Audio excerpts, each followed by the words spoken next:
welcome back to the Wealth Builder Movement. We are here this night and we are talking all things real estate investing. So I'm going to launch us right into this first segment, which is what is investing about in real estate from a very basic 101 perspective. I am here with the Starks. We have Christine Stark from Leverage Property Management Group. Added the group on myself. And then we have William Starks, who is here from G Starks Realty. They are a married couple. And I love it that you both, although you're married, have two individual businesses in a related market. And so I'm going to be picking both of your brains in terms of what those businesses entail and how you can help other individuals that might want to get into them as well. So I'm going to start with you, Christine. And I wondered if you could talk us a little bit about, what is it to really get into real estate investing? What are the main ways that people can invest in real estate, via flipping or rentals or buy and hold? What are the kind of maybe top three ways? Those are all three good ways to get involved in real estate. I guess the most important thing that you want to look for is the area that you're going to be investing in, what kind of return you're going to get on that investment. When you're doing flips, of course, it takes a little bit more time. We're in a different market right now, so you're not having to hold the property as long. But with rentals, that's a long-term investment, so you plan on holding on to that property for quite a while. So that's a good way to go. Wow. And then I'm going to flip the question now to you, William, in terms of, let's say I have a little bit of spare change I've saved up. Maybe I own a home. I may not, because nowadays people are kind of jumping right into maybe even commercial investing and before they buy their own home. But I'm really timid because I heard this real estate thing is kind of dangerous. So can you talk to us, maybe share a little bit of your journey in real estate investment? How did you get started? How did you get over those nerves of I could go bankrupt? Right. So yes. Well, it was really a no-brainer. My mother, when I was little, she was a real estate agent. And my father was a contractor and he built houses and garages. So I was always around it. So just kind of staying around them and seeing the particulars of what goes into it. Then in the early 90s, I was maybe 20, 21, I bought my first investment property. And it was pretty much a lease option purchase. So then after that one right there, I went on to buy a couple more with my mother's help as well. And it made me realize that there's other ways and other options of buying property without using a lot of money. So if anybody that wants to get started, you don't have to have a lot of money. Sometimes it's being creative and finding that investment property. So you don't have to save up to 20% that people say you gotta have. It's more of, let's find something at least option to purchase. Let's find somebody that really just wants to get rid of the house and you wanna give them some rent for a couple of years to get your credit together. So there's quite a few ways of doing it. For me, getting started, it was the least option to purchase way to do it. And I've been in for a while and had the ups and downs in it, but I'm here to tell the story about it. Okay, so I always find the best way to get over, the nervousness of launching into something new is to kind of hear the gory tales of somebody that has survived. Right. Our previous evening session we talked about different topics and we just talked about risk and especially as it relates to financial and asset planning, but there's definitely risk in the real estate area. Can you maybe detail time where you may have launched into a deal and maybe didn't go so well, but you lived it to deal another day? Yes. Well, there's several times that happened back in the early 90s. Well, even right now, a couple years ago, we bought a duplex. We bought two duplexes. Well, we bought one right out, and then we did a lease option on the second one. So again, that's another way of, the way of doing it. That second one that we purchased, we really didn't do our due diligence to figure out if it had any things wrong with it. We just took the guy's word. So when we got into it, we realized that one of the tenants had been there over 15 years and he had did his own repairs. So when somebody's been in the house 15 years doing their own repairs, you know that something might be up because you haven't been in there taking a look at it. So we went into that property, and yes, it was. So he's been in there. Still, he's there today, and we still let him do his own repairs because it's going to take so much to get it together that we just decided if he's paying and he's there, we'll just let that one be our, the unicorn. Yeah. So we took the one that was right beside it, rehabbed it, and did a great job with that. But it comes with the territory, and sometimes that's what you have to do in real estate.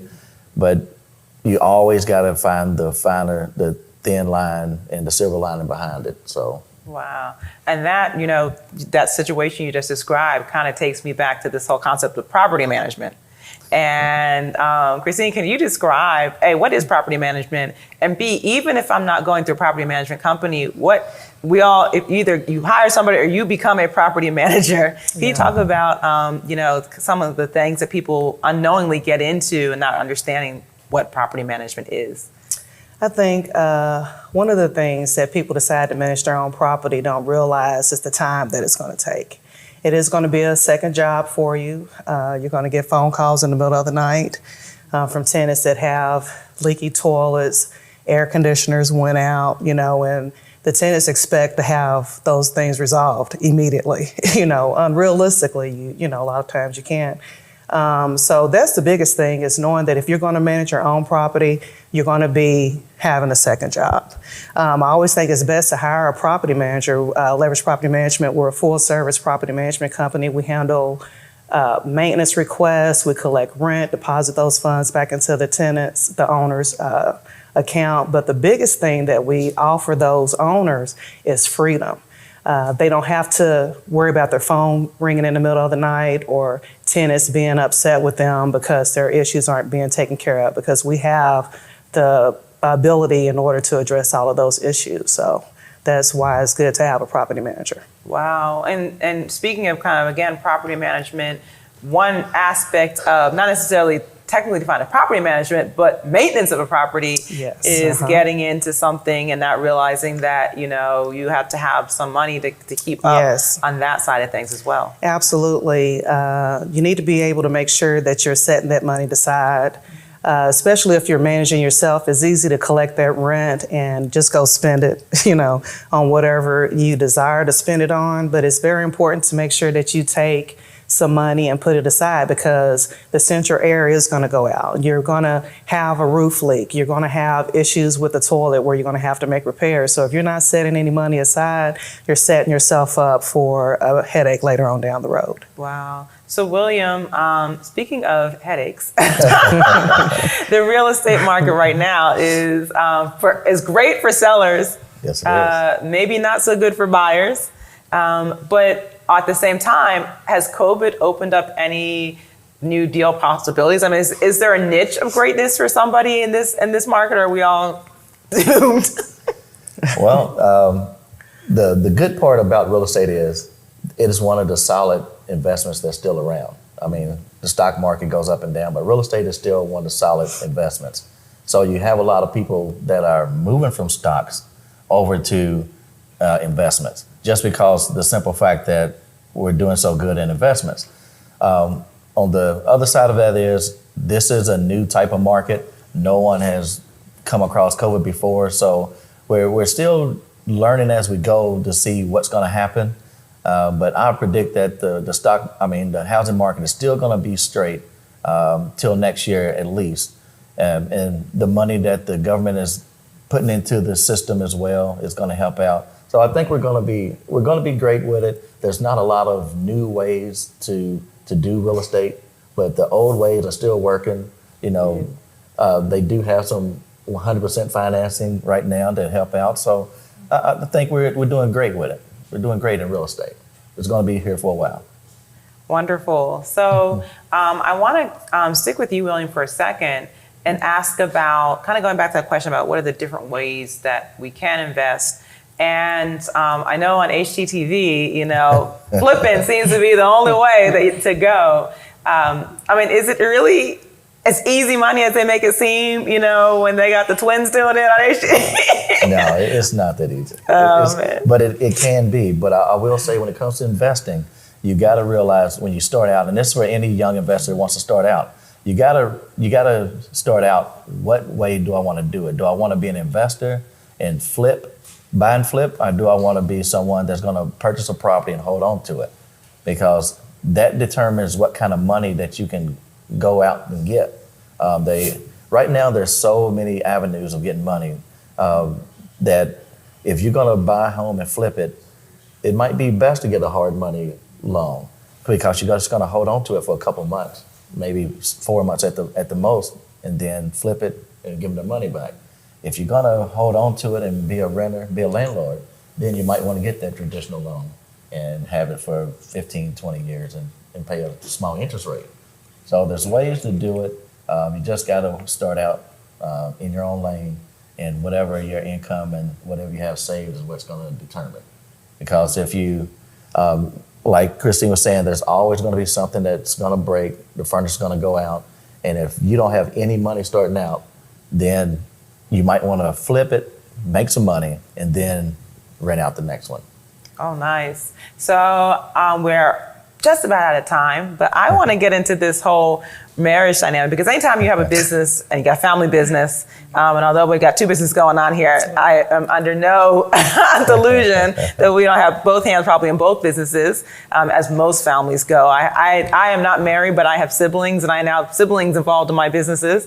And so can you talk about, how is it investing in real estate in the industry as a couple? And this question, of course, is for Christine. And just asking, how is it navigating that? Who's the tiebreaker when there's only two of you? Well, honestly, it's one of those situations where we both have to agree, because the financial responsibility is going to fall on both of us.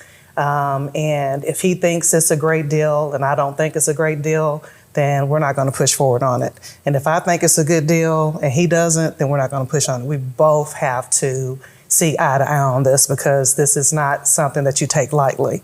It's a mutual agreement. So, and that's just how we handle it. If we both don't see eye to eye, then it means it's not for us.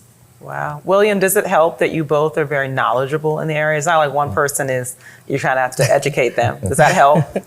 It does help. And I see that you didn't ask me to answer. No, I did not ask you that. Well, you can give a response. I saw that you were eager to give a response. So it does help to have two people that are opposite when it comes to trying to work it out. I'm a person that I've never seen a cliff that I wouldn't jump off of. And she's the one that always walks up to the cliff and got to check the temperature, the height, the width. So we do 90% of the time get into a difficult situation of trying to figure out our best deal. Oh, okay. Well, different answers, but I would expect nothing less from a married couple. So that's it. We don't have much. We have any time left for this particular segment, but please stay tuned. We'll be coming back and going a little bit deeper into Airbnbs and rentals in that industry. So stay tuned. Right after this commercial, we'll be back. Thank you.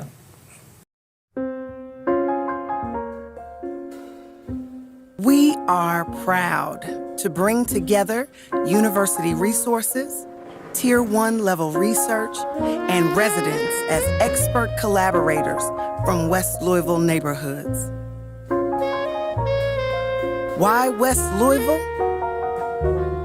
The greatest of all time comes from West Louisville. Cassius Clay from Louisville, Kentucky. I am the greatest. Knowledge, resources, and love abound. It's access that we all need. Louisville Change Lab is your connector. Hello, my name is Ivory Rollins Cross, and it is my pleasure to serve as the director of the Louisville Change Lab.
Welcome back to the Wealth Builder Movement. We are here to discuss how can you buy the block? And we're not just talking about you individually buying a couple of houses, for your family portfolio, but we're really talking about how do we be part, especially as African Americans, part of revitalization of a whole neighborhood that has perhaps been disenfranchised over the years. And so I am so happy to be here with Yvonne Smith, who is the CEO and president of One West, which is a nonprofit org here in Louisville, Kentucky. And I'm of course gonna have Yvonne give more details about what One West is in a moment, but the topics that we'll be covering here go so far beyond that because Yvonne actually has a background. She's relatively, I'm gonna still say relatively new to this part of the country, but she's been doing this for many, many, many years. And so she has a wealth of knowledge on how to participate in revitalization and how to do, I don't know if that's even a term, responsible gentrification. Maybe that's not a term, but what is the difference between the two? And I think that's gonna be my first question. Revitalization versus gentrification. I think a lot of us are getting tripped up on that terminology. Is there a difference? What is the difference? Which one is more socially responsible? Absolutely. Well, first, thank you so much, Dr. Angelique Johnson. I always love when I get the call from you because I know there's always going to be a good conversation about how we can help our community. I will also say that One West is a nonprofit that was developed by the 2014 Bingham Fellows class, and it was a class comprised of people from across the city, including the West End. I love to say Woody Porter was the visionary behind what could happen in the West End, along with other leaders that have come up with a great plan. And we are operating on a 5-year strategic plan. To your question, the main reason that this class determined that they wanted to work on the West End was because they saw the disinvestment that had occurred. Woody's dream was that the West End would come back to the vibrancy that it once had, and that families would be uplifted and small businesses would be undergirded to be successful. But what we found were a number of things. There were significant vacant and abandoned properties. There were significant challenges that are germane to Kentucky, whereby the residential properties are required to pay their taxes. In so doing, many of them had to go seek resources, many times predatory lenders, to finance those taxes. As a result, you have many families with multiple liens on their properties by companies that are quickly escalating the price of that investment or that loan. And so those families are really hogtied from being able to divest themselves of the property and or earn real equity in their property because it's being siphoned off in those loans. So that's just one. The other thing that we started to see was on the commercial property, that there were so many absentee landlords and so many of our renters, our business renters, were not in a position to buy those properties, nor were many of those landlords making the kinds of improvements and maintenance that needed to be done. So when we get into the issue of gentrification and responsible revitalization, you can't gentrify what's not there. So in some cases, with over 5,000 vacant and abandoned units, there's an opportunity to put those properties back in play and to have people move into those properties. Does that mean that those people will be the same raised socioeconomic level as the people that are there? No, you really can't guard for that. But when we talk to the community during our 2018, 2019, 2020 period around looking into what the community's concerns were around gentrification, and we did a national conference on it. The community's concern was forced displacement. People want the right to retain the historic values of their neighborhoods and also the camaraderie between neighbors and the history of multi-generational ownership and or renting in certain communities. There's a culture there that is very proud culture here in Louisville. So we knew that it was important to protect for that as much as we can in responsible revitalization. But it also means not coming into a community and doing something that the community community is not comfortable with. So listening to folks, getting people from multiple cultures and generations around the table, that is how we do community economic development. So when opportunities come up, we're not at a loss for, what does the community want to do? We know the community wants resources to revitalize certain areas and to improve the commercial fabric of the area and to entice businesses to come to the area. People have told us over and over again, they don't want to have to go all the way to Indiana, all the way out to Bardstown Road for different resources. Why can't those resources be in the West End? We have beautiful property, we have beautiful location, we have great logistic locations in proximity to downtown. We should have great viable retail in our communities, and we should have great options on housing. Wow. And so my next question is really about how can we, as Black families, Black individuals, how can we participate? Because I know a lot of, people I've been talking to around the nation, my friends, my peers even, are saying, hey, clearly we see revitalization is coming down, or we may even see, in many cases, you see gentrification is coming down the road. Mm-hmm. And so they're saying, hey, I'm actually going to intentionally buy into a neighborhood that I see is being gentrified, not only because it's a great financial investment, mm-hmm. but because I more so represent, of course, you may or may not be from the community. In some cases, people are going back home, right? That's so maybe right. where their parents used to live on. Right. But I more so identify with that community, mm-hmm. And more likely as a homeowner in that community to put my money, vote on legislation that would bring, grocery stores and resources to that community. Right. So if I am an individual and I want to, make sure that I combat the negative aspects, that can happen when you see gentrification, what are some things you would suggest to an individual who's looking to buy a property, maybe a rental, maybe a home for themselves? Right. How do I assess where to invest my money? And in terms of this, we're all building wealth here. How far out can I see gentrification coming so that maybe I can invest early enough, because sometimes we don't have the wealth to get in the game when it's already popping, right? They want to invest early. So how do I know if a neighborhood is, under the threat of gentrification and it's a good opportunity for me to come in early and do my part, build some wealth, and also lean more towards revitalization? Well, I will say, number one, first let me say, the interest that we have is in community economic development, helping to see to it that those that are there benefit from their local economy and their local community. So we are focused on helping homeowners who are there stay there and build wealth and multi-generational wealth at that. And then we are also recognizing that we need to really study this issue of renters, how not to displace renters who want to be there. But when you start looking at the wealth creation component, people are already doing just what you're saying. A lot of times our community is the first to disregard the number of Black investors that are already coming to the community. There are many ways to do it. They can do it individually by looking at homes that are available with realtors. But I always like for people to think about, look at the banks that are foreclosing on properties or that have foreclosures. They want to unload those properties. And so that's another way for people to look at it. So then there's the other option of groups. Groups can invest together, but I don't want people to miss the fact that we have a large number, and I'm excited about this, of minority individuals investing in the West End. And because of family ties and also historical aspects, they understand the value of that. And so they're building their wealth by making those investments. And I'm meeting more young people that are doing that. And when I say young people, under 35. Yeah, and predominantly we have, primarily we have a very millennial audience with the Wealth Builder movement.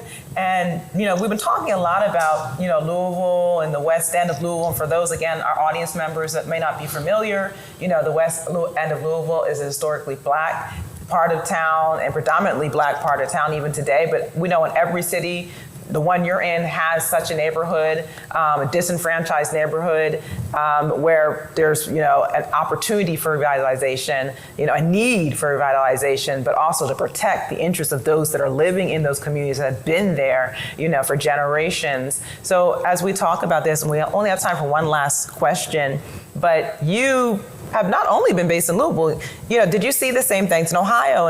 And what are some tips, some kind of last minute advice you would give to anybody, irregardless of the city, because you've kind of been to a few different cities, yes, and seen, what the landscape is and how to kind of responsibly do this investing. Can you give any last minute tips for those that want to form maybe one of those investment groups or want to, become another one of those Black wealth builders that are getting into these properties? Well, I will say that my work in North Carolina has been over the span of 30 years, and I've seen a lot. I was just telling a young man that by the time I was 35, I had 10 properties myself.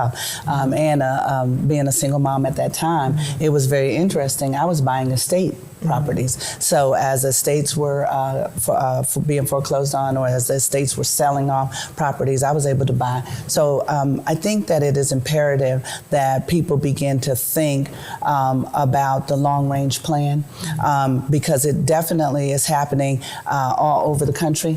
And one of the great things about Louisville is because we still have neighborhoods that are untouched or untapped, that means there's a lot of opportunity. But I think if people think about how to invest in the community and be a positive impact on that community and a fabric of the community, that's the best way to do it, because I think then you are value added. Responsible revitalization is extremely important, and doing the research to understand what those neighborhoods have been through and how you can positively affect change with them, not for them, is important. Oh, wonderful. Well, thank you so much, Yvonne. Thank you for sharing your knowledge, not only that you generated here in Louisville, that you brought to Louisville from North Carolina, but also nationally. I know you're doing stuff as well. So we're so grateful to have you. Stay tuned. We will be back. Continue to enjoy and watch the Wealth Builder movement. Hello, I'm Timothy Findley Jr. The Louisville Change Lab has taken the incubation model and enhanced it through innovation and outreach to the West Louisville community. We at Life Development Corporation are thankful to be a part of this transcendent initiative with the University of Louisville Change Lab.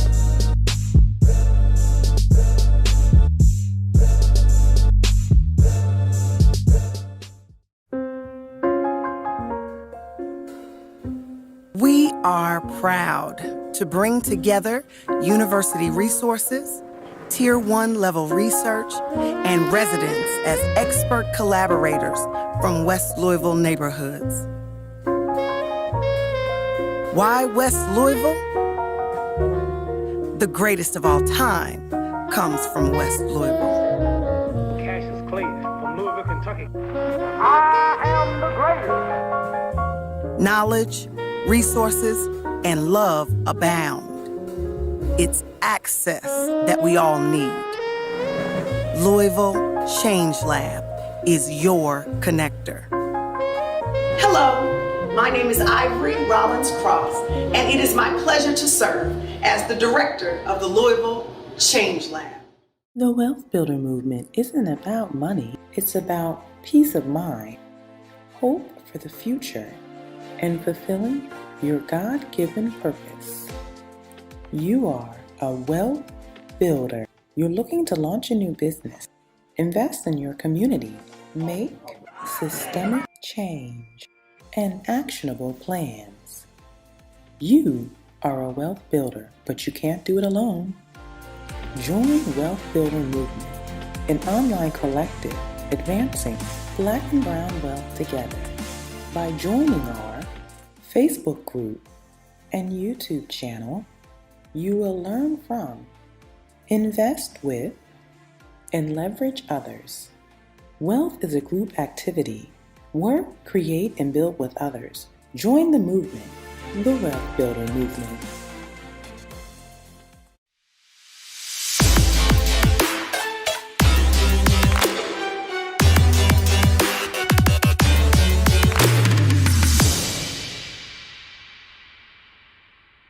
Welcome back to the Wealth Builder Movement. For this final segment of the evening, I am excited to talk about Airbnbs and rentals. I know a lot of us are either in the game or trying to get in the game. I'm trying to get in the game. So I am here with Ricky Mason from Brainstem University. And I'll say that's his, I want to say day job, but it's a whole company that I hopefully get a little bit of information on today. And I'm also here with Louis Legier from Legier Investments. And I am so excited to be here with both of you. So Louis is joining us virtually. I'm going to start with Ricky in terms of the questioning, and then I'm going to pull Louis in. And Louis is actually, I'm just going to keep it real with y'all. He has been so generous to give us time while he's on vacation. So you know he's a serious wealth builder, very serious about encouraging and helping other wealth builders. So you don't want to miss a word of what he has to say this evening. So Ricky, I'm going to start with you. Can you tell us about how you got into the rental game, and maybe even tell us a little bit about your entrepreneurial journey, and does it tie in somewhere with the real estate journey? I guess I'll start with being in DC. I was living in DC, and I was making a pretty good salary, and I said, well, I'm tired of paying rent, why don't I just buy? And I realized I couldn't buy in DC. I was just priced out of most of the market, and I didn't have a solid enough credit history, being 21, right out of college, trying to buy a new property. But moving forward with that journey, I started doing research, and I read the book, How to Think Like a Millionaire. And that book showed me, first off, that most millionaires were millionaires because of real estate. And that was kind of my first kind of jump into that. And so moving back to Kentucky, I said, well, real estate is going to be my bread and butter. But getting to that point was a lot of sacrifices. So in college, I made sure that I had great internships that paid well, and I saved my money there. When I moved to DC, I lived in a basement apartment for the first year, paying $800, everything included. My car was paid off at that point, so I was able to save like $2,000 a month while I was working in DC. And when I came back to Kentucky, I started using that money to invest in real estate. Wow. And I have family that lives in DC. That's kind of our de facto holiday place. And so, DC's really expensive. Yeah. So it sounds like it prepared you well for when you came to Louisville. You're like, oh, well, I'm buying the whole block. I can afford this. Give me everything. So another question I have for you, Ricky, is, given that, right? Like you were so young when you got into real estate investment. I mean, you're still relatively young, but so that tells our audience, like, you were really young getting into it. Did you have any fear when you were young, or was it because you were young, you didn't have the fear? You just kind of said, hey, I'm gonna take this book and just go. After I read the book, I said, if majority of millionaires are doing this and I'm gonna be a millionaire, I'm gonna have to figure it out and make it work. And coming back to Louisville, seeing the price of property, I bought the first property, which was a duplex, for $12,000. So that was an opportunity that I couldn't pass up. But I had known in college that that was something that I want to do. My senior year, the guy that we rented our house from was a young guy, about 30, I would say at the time. But he's like, man, this is my daughter's college fund that you all are paying down right now. And I was like, oh man, that's so genius. And I'm like, so that kind of set me on the journey of it and thinking in that mindset. Wow. So I'm going to ask you one more question. I'm going to kick it to Louis Legier next. But you mentioned, being, renting from somebody who was talking about, this is my daughter's college fund. You have kids now. Yeah. We had a whole segment yesterday evening about legacy wealth, but just as it relates to generational wealth, are you thinking about that when you think about your investment portfolio? Yeah, definitely. Especially when I first got started, I said, oh man, at least one of these houses is going to be for each one of the boys. But as that's kind of growing, I think my vision is kind of growing for them. It's kind of, now that I'm in the startup space and entrepreneurial space, it's like each one of these businesses is going to be for the boys. But definitely they were there during the journey. I had them there while we were working in painting houses. My wife was there in the house painting with me, working as we put in sweat equity in these properties. Wow. So a true family business. Yeah. Louis, I'm going to kick it to you because you have an amazing story as well. not only an amazing entrepreneurial journey, but also an amazing real estate investment journey. And I was wondering if you could give us some background. Of course, you're no stranger to the Wealth Builder movement, but I also wanted to, for those audience members that may not have heard your story before, could you give us a little bit about, how you got into the real estate investment game, and how you kind of came up through the entrepreneurial track to make that happen? Yeah, first off, thanks for having me on here. I'm glad to be here. You guys always do a great job kind of informing the community of what's happening. My story is similar to what sounds like Ricky's. I mean, we all have, a background, and we're trying to do something different for our family. I mean, in '92, I did the whole came from Haiti thing on the boat, and then spent a year in a detention camp, and then just grew my way up from the $8 an hour job, and then just learned what I had to learn and grew within a company. And then I just caught on to the entrepreneur bug, right? So I wanted to focus on breaking the poverty mindset and just straight poverty that was within my family. I mean, we've always done our best to survive and deal with what we had, but I want to have a different future for my kids, future kids. I want them to see different. So entrepreneurship allows me that opportunity. And certainly real estate, as Ricky mentioned, I mean, if 80-90% of all millionaires are made through real estate, at some point you just start paying attention, right? So you don't have to reinvent the wheel sometimes. Sometimes you just got to follow the playbook.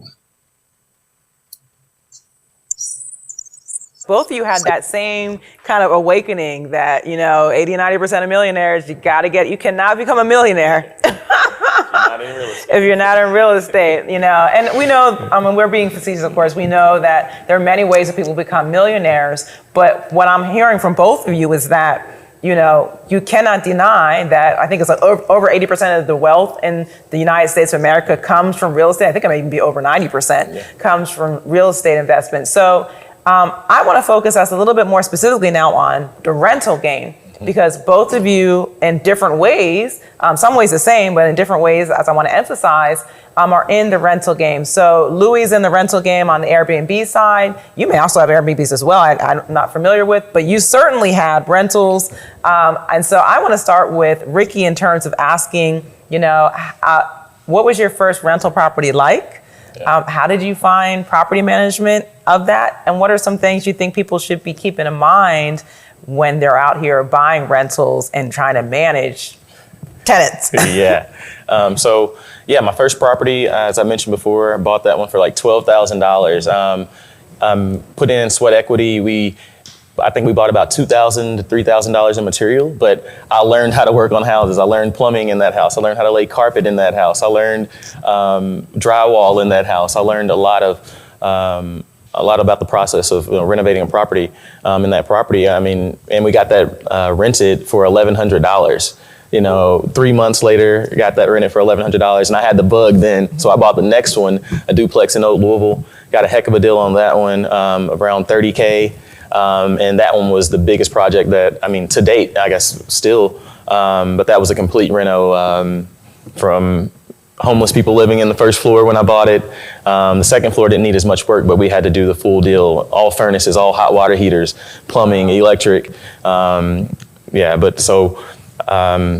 Rentals, I think I chose rentals over like flipping or something like that, just because I felt like the equity that I was gaining in the property and the monthly income, like I'm winning twice. Like I'm getting paid every month and I'm growing equity and wealth. So that's kind of what led me into rentals over some of the other options. Oh, wow, that's great. So I'm going to Louis Legier now, and I'm going to be asking you as well, kind of what was your first rental, and then how did you end up in the Airbnb game? And then tell our audience, because some people just have maybe one house, maybe a bedroom, maybe two houses that they're doing Airbnb. You have multiple floors of massive buildings so you were really in it. So tell us a little bit about your first rental, and then how you got into Airbnbs, and then why you've chosen to scale it so much. Yeah, so my first rental I bought about 6 years ago. I still own it to this day. It's on the east end of Louisville, but I was going to all the classes, reading all the books, listening to all the YouTube videos, and the one consistent thing that everybody kept saying is just get started. I mean, get started, because what you learn, doing it'll always be more than what you can read about. So that property there I still own and had tenants in it for all 6 years, just signed up another 5-year tenant. And that house there taught me most of the things I know in real estate. I mean, I learned how to deal with things. I learned how to communicate with tenants. I learned how to find tenants.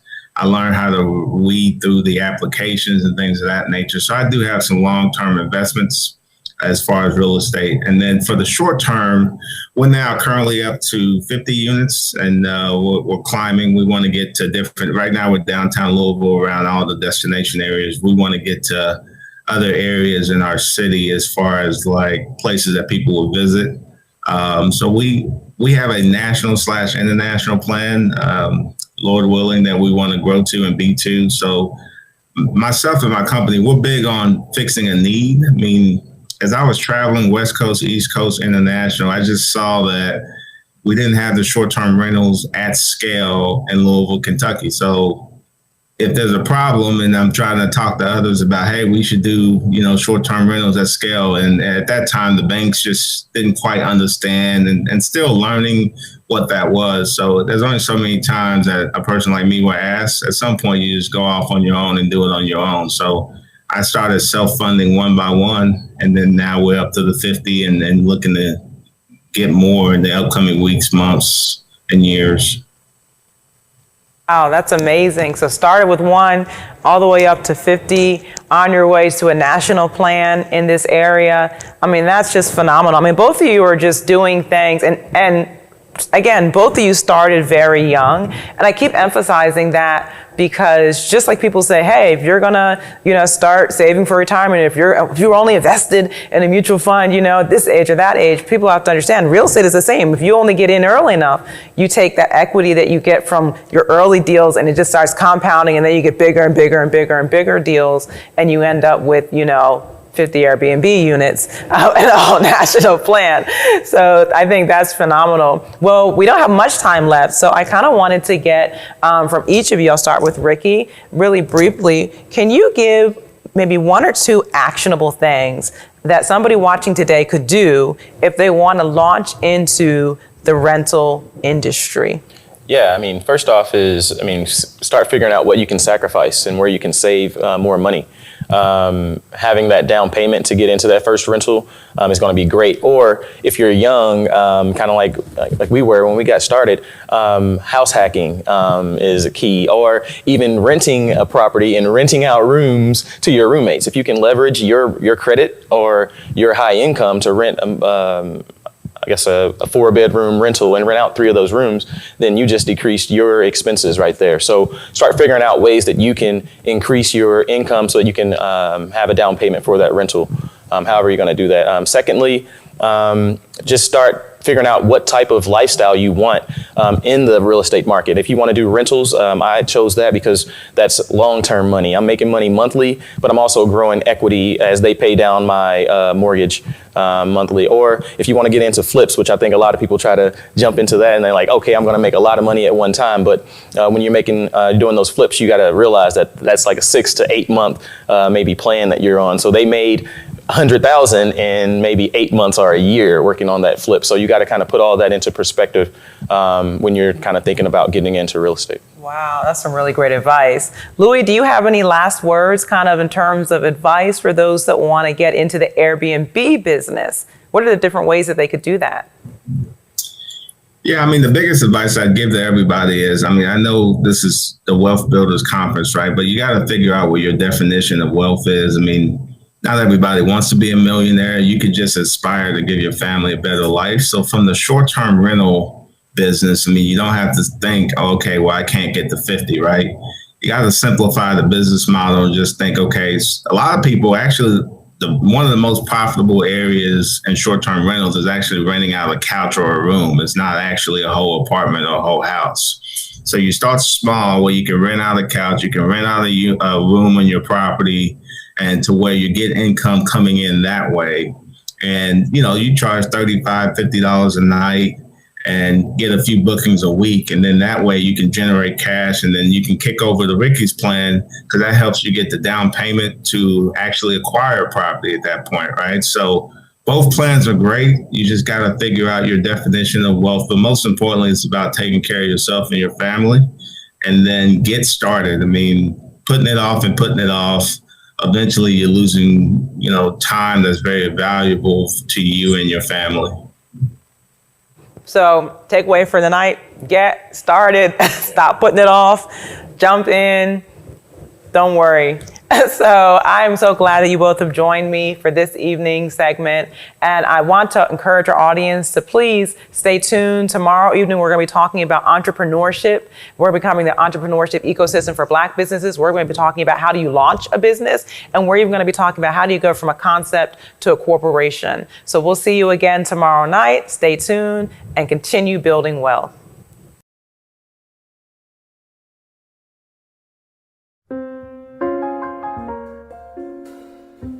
We are proud to bring together university resources, Tier 1 level research, and residents as expert collaborators from West Louisville neighborhoods. Why West Louisville? The greatest of all time comes from West Louisville. Cassius Clay from Louisville, Kentucky. I am the greatest. Knowledge, resources, and love abound.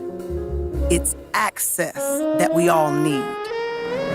Louisville Change Lab is your connector.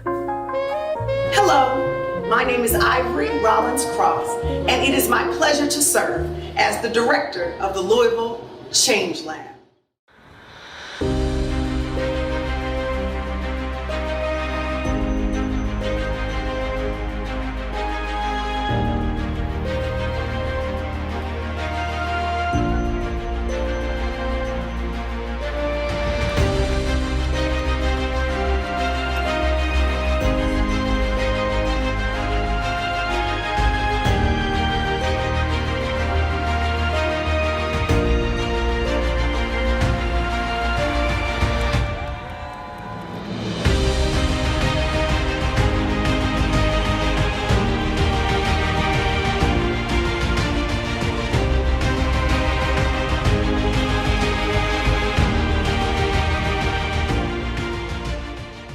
The Wealth Builder movement isn't about money, it's about peace of mind, hope for the future, and fulfilling your God-given purpose.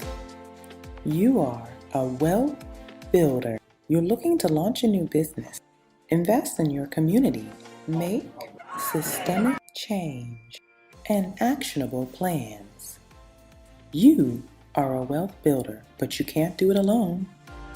Join Wealth Builder Movement, an online collective advancing Black and brown wealth together. By joining our Facebook group and YouTube channel, you will learn from, invest with, and leverage others. Wealth is a group activity. Work, create, and build with others. Join the movement, the Wealth Builder Movement.